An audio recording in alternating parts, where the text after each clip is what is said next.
अस्सलाम वालेकुम।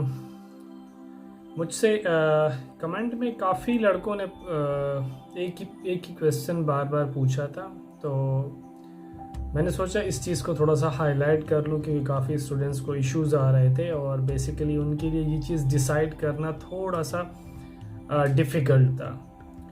तो बेसिकली ये वीडियो मेरी है कि क्या आपको आइल्स करना चाहिए या नहीं अगर आप फॉरेन स्टडीज़ प्लान कर रहे हैं। तो वीडियो पे जाने से पहले अगर आप सब्सक्राइबर हैं तो वीडियो को लाइक करें ताकि मुझे ये चीज़ लगे कि मेरा कंटेंट जो है वो आप लोगों को हेल्प आउट कर रहा है। और अगर आप सब्सक्राइबर नहीं है तो काइंडली अगर आपको वीडियो अच्छी लगे तो चैनल को सब्सक्राइब करें और दोस्तों के साथ शेयर करें ताकि आपको आने वाली वीडियोस टाइम पे मिलती रहे।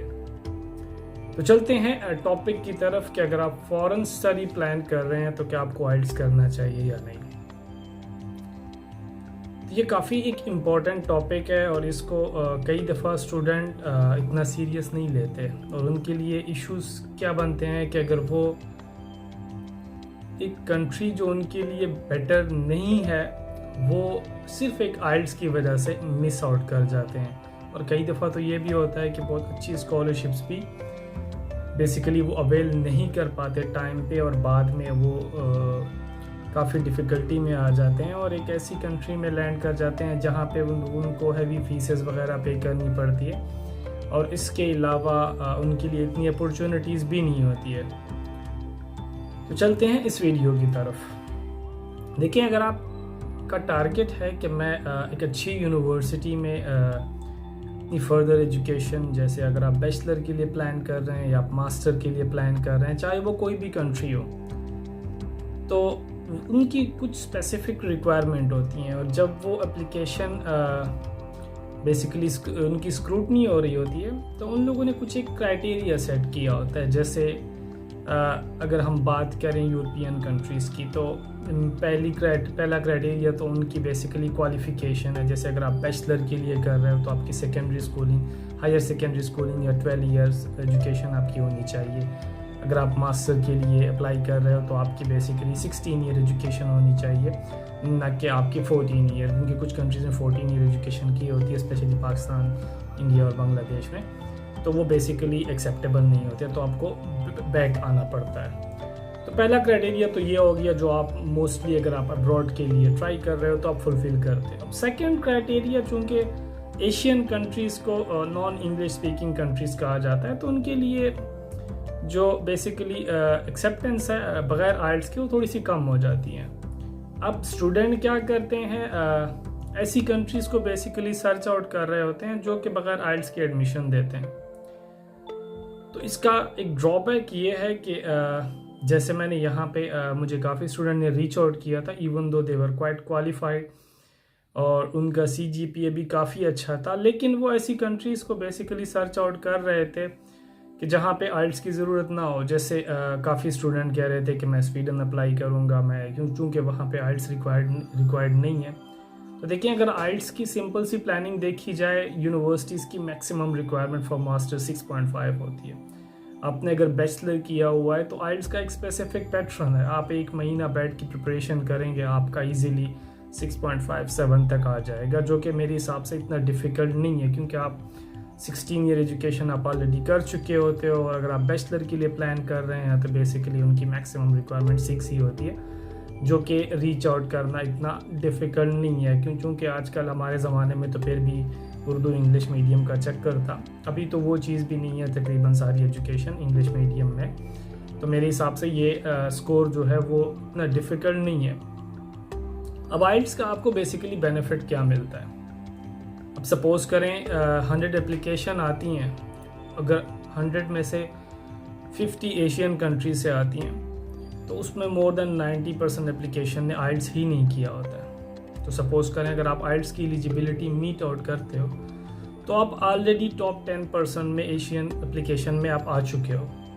अब टॉप 10% के साथ आपने कम्पीट करना है, जो कि अगर आप एक डिज़ायर्ड स्कोर लेते हो तो आप ऑलरेडी उस सिचुएशन तक जा चुके होते हो। तो बेटर यही है कि आप एक ऐसी कंट्री में एंड पे चले जाएं जहां पे आपको हेवी फीसेस पे करनी पड़े, या आपको वो फ्यूचर नज़र ना आए और आप 2 साल के बाद वापस उसी स्टेज पे आए जहां से आप पहले प्लान कर रहे थे।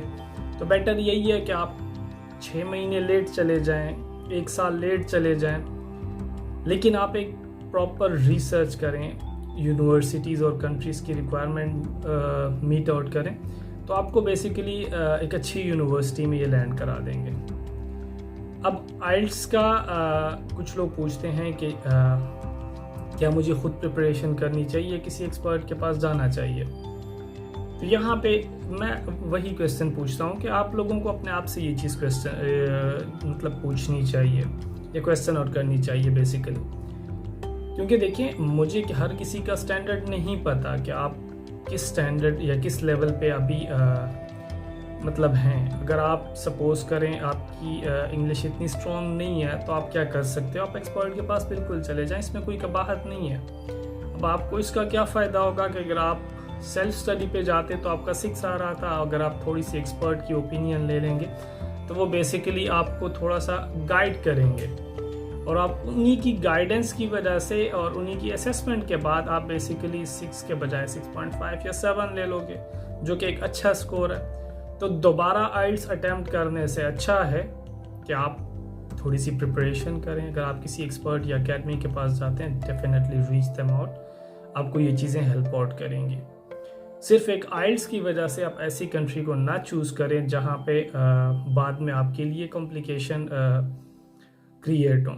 जैसे कुछ स्टूडेंट ने मुझे कहा था कि मेरा जर्मनी में एडमिशन हो रहा है, लेकिन बेसिकली मेरे पास आइल्स नहीं है, मेरा CGPA भी अच्छा है, मैं इसी वजह से स्वीडन जा रहा हूँ क्योंकि मुझे वहाँ पे आइल्स नहीं चाहिए, या मैं इसी वजह से ऐसी कंट्रीज़ में जा रहा हूँ जहाँ पे मुझे आइल्स नहीं चाहिए। तो देखिए ये एक छोटा सा क्राइटेरिया, इसको मीट आउट करने में इतना टाइम आपको नहीं लगेगा। लेकिन अगर आप सपोज करें स्वीडन के बजाय जर्मनी जाते हो, अब आपको बेनिफिट क्या है, आप एक फ्री एजुकेशन वहाँ पे अचीव करेंगे। अब फ्री एजुकेशन का बेसिकली बेनिफिट क्या होता है, आप किसी भी यूरोपियन कंट्री में जाएंगे आपके लिए लिविंग एक्सपेंसेस मैनेज करना इतना डिफ़िकल्ट नहीं है, लेकिन अगर फीसेस की बात करें तो फिर वो थोड़ा सा डिफ़िकल्ट हो जाता है, और उसका डायरेक्ट इम्पैक्ट आपकी स्टडीज़ पे होता है, और उसका फिर एंड पे ये रिज़ल्ट होता है कि कुछ लोग स्टडीज़ को छोड़ के बेसिकली सिर्फ फी कमाने के लिए लग जाते हैं। और सेकेंड इम्पैक्ट क्या होता है, आपकी ग्रेड्स और आपकी लर्निंग इतनी अच्छी नहीं होती है, तो उसका एंड पे क्या होता है कि बेसिकली आप उतने स्किलफुल नहीं होते अपनी एजुकेशन के बाद मार्केट के लिए जितना आपको होना चाहिए। तो ये कुछ चीज़ें थी जो मैंने हाईलाइट करना बेसिकली इम्पोर्टेंट समझा, क्योंकि मुझे काफ़ी क्यूरीज आ रही थी रिगार्डिंग आइल्स। तो आई होप कि आप लोगों को ये चीज़ें हेल्प आउट करेंगी और इस पर थोड़ा सा आप वर्कआउट करेंगे। तो यही चीज़ें थी जो मैंने हाईलाइट करनी थी। बाकी अगर आप सब्सक्राइबर नहीं हैं तो इस चैनल को सब्सक्राइब करें ताकि आपको आने वाले दिनों में अच्छी वीडियोस मिलती रहें। और अगर आपका कोई दोस्त प्लान कर रहा है फ़ौरन तो ये चीज़ें उनके साथ ज़रूर शेयर करें ताकि उसकी थोड़ी सी हेल्प हो जाए और वो एक बेटर डिसीजन ले पाए। अल्लाह हाफिज़, अपना ख्याल रखिएगा। मिलते हैं नेक्स्ट वीडियो में।